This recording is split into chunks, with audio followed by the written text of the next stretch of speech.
Good afternoon, I'm Lauren Sigary. Here are your headlines at 3:45. It's the season for giving, but how can this postcard change someone's life? £40,000 and counting.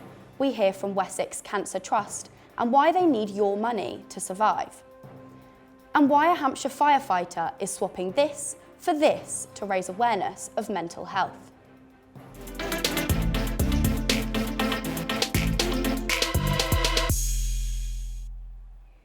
Christmas is a time for celebration, but for the family of a 6-year-old girl, it is a crucial period.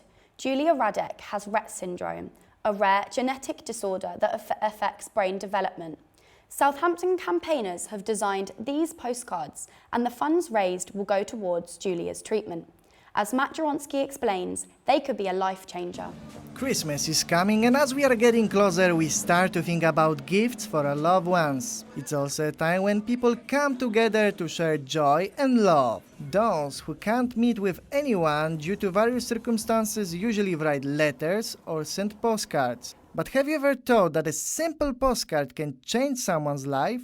A group of campaigners from Southampton have designed a £1 worth postcards, which funds will be used in a 6-year-old Julia's treatment. The girl has been diagnosed with Rett syndrome, that is a rare genetic disorder affecting brain development. For Julia's mom, this piece of paper is a real game changer. We have 5,000 cards to sell. That means we will have £5,000 for Julia's treatment. Children who have been diagnosed with Rett syndrome have communication difficulties. As a result, they are being called silent angels. Julia can talk, but she can draw pictures, which is something incredible and unique. This angel has been done by her, which also adds value to these postcards. If you want to get one of these postcards ahead of Christmas, you can get one from various Polish shops and businesses. For Solent Journalism, I'm Mateusz Jaroński. Well, Christmas is less than 2 weeks away, and whilst people are getting in the festive spirit, Hampshire Fire and Rescue are urging people to be aware of the risk of fire. This video shows just how quickly Christmas trees can catch light. An entire home could be engulfed within 8 minutes. They're advising people not to overload plug sockets, not to leave Christmas lights on too long, to clean smoke alarms, and not to leave Christmas cooking unattended. A cancer charity that needs hundreds of thousands of pounds to survive has raised just 6% of what it needs. Wessex Cancer Trust is £560,000 short and has until the end of January to find the money. For more on this, let's cross to Sunny Moore. Sunny. Thanks, Lauren. A crisis appeal to raise £600,000 was launched 12 days ago by the Wessex Cancer Trust, which offers support for patients across Hampshire, Dorset and the Isle of Wight. Recently, the charity has seen a drop in funding, with legacy donations and charity shops not making as much money. Catherine Laurie is the events fundraiser for the Cancer Trust and explained to me the importance of the appeal. We need to raise £600,000 by the end of January, otherwise there is a chance that our services will close. It's a quite large amount, as you can imagine, but we are a determined charity, and we really want to make sure that we're here for the long haul. We've served the community for nearly 40 years, and we want to continue to do that.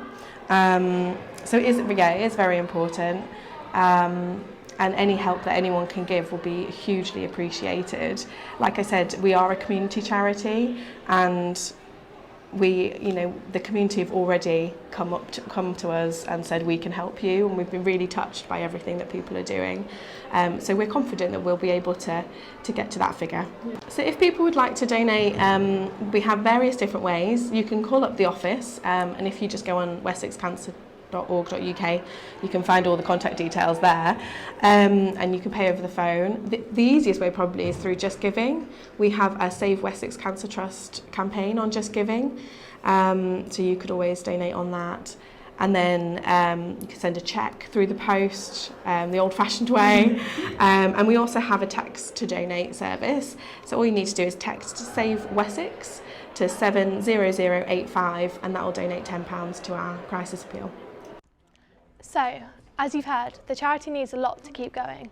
So far it's raised £40,000, but still needs many more donations to reach its target and continue helping those who need it. If you want to know more about the appeal, head to www.wessexcancer.org.uk. Back to Lauren. Thanks, Sunny. The polls are open for the 2019 general election. Many are labelling the vote as a historic choice, and politicians are urging people to cast their votes. The polling stations will remain open till 10 p.m. tonight. If you don't know where to vote, head to Southampton City Council's website for more information. Hampshire and Isle of Wight Wildlife Trust continue their fight against plastic pollution with the installation of a sea bin to Ocean Village Marina. The installation comes as a result of their project Secrets of Solent, which is a collaboration between local organisations and is funded by the National Lottery Heritage Fund. It was installed by DP World Southampton and maintained by MDL Marinas. For the third consecutive year, the Open Church project will see churches in Southampton open their doors to the homeless. The partnership with Caritas Church and the Society of St James accommodates people from January 13th to February 9th. There's a similar scheme in Gosport from January 6th. Annabelle Mully reports. I'm here outside St Mary's Church in Southampton, who are opening up their doors to the homeless in January 2020 to keep them warm over some of the winter period. They are set to accommodate some of the homeless in Southampton from January 13th until February 9th, 2020, alongside other churches in the city. St Mary's Church, alongside 7 others, will be providing shelter and food for some of the homeless over a period of 4 weeks. Ali Hill is helping run the project at St Mary's Church. So it's the first time for Southampton churches to do anything like this at all. We're very excited. We finally got permission, an invitation from the council to get involved and to play our part in providing homeless shelter for those that need it. There's other projects going on all over the country from churches together. So Portsmouth do one, Bournemouth does one, Basingstoke does one. That's all the local ones. So we've been really excited. We finally got permission to do one here and get involved. The project is running in partnership alongside Society of St James, a Hampshire-based charity that helps the homeless all year. Trevor Pickup is the chief executive of the charity and explains more on how they are helping with the project. So we're working to provide training to some of the volunteers who'll be running the accommodation. We run homelessness services all the time, all through the year, and the churches have agreed to run some additional accommodation during January.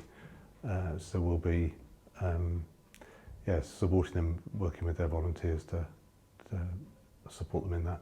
With the project running for the first time this year in Southampton, St Mary's Church and Society of St James hopes that it will carry on in the future as well. This is Annabelle Mully for Solent Journalism.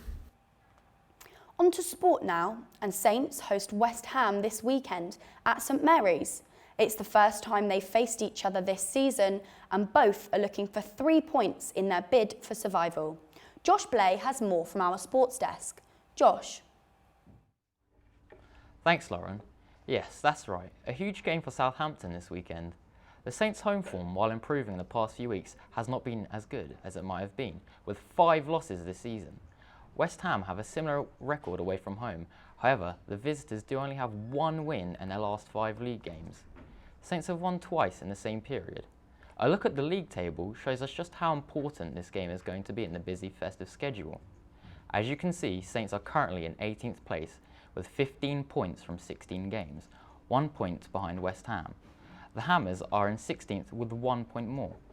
A win would take Southampton above West Ham and probably out of the bottom 3.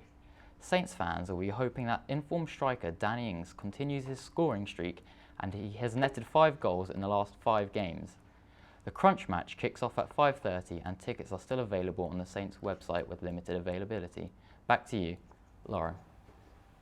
Thanks, Josh. This time next year, firefighters Stu and Adam will be celebrating an extra special Christmas as they take on the challenge of rowing the Atlantic Ocean.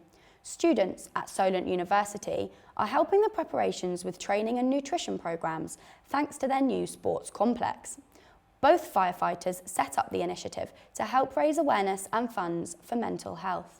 The challenge takes about 2 years to prepare for, hence why we're doing a 2-year positive mental health campaign.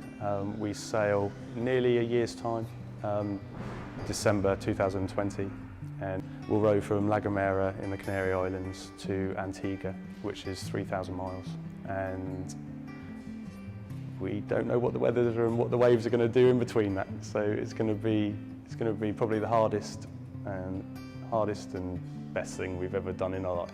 The problem is that the campaign takes me further and further away from my family each week, and it's having a really positive effect, but it's taking its toll on all of us. I'd be lying if I said it wasn't a risk-free challenge.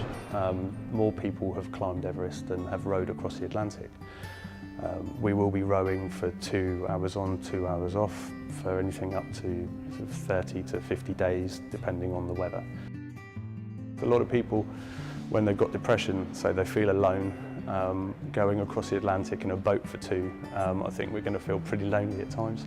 So it's probably the closest we can get to experience what people suffer. And if we can do something a bit daft and a little bit risky to help promote it and further our campaign and get people talking about mental health, and it's worth doing. That's all from us for 2019. If you're struggling to find any New Year's resolutions to see in 2020, then head to our website to find out the most popular changes people like to make on January 1st. All our stories are there. Head to solentjournalism.co.uk. Have a great Christmas. See you in the new year.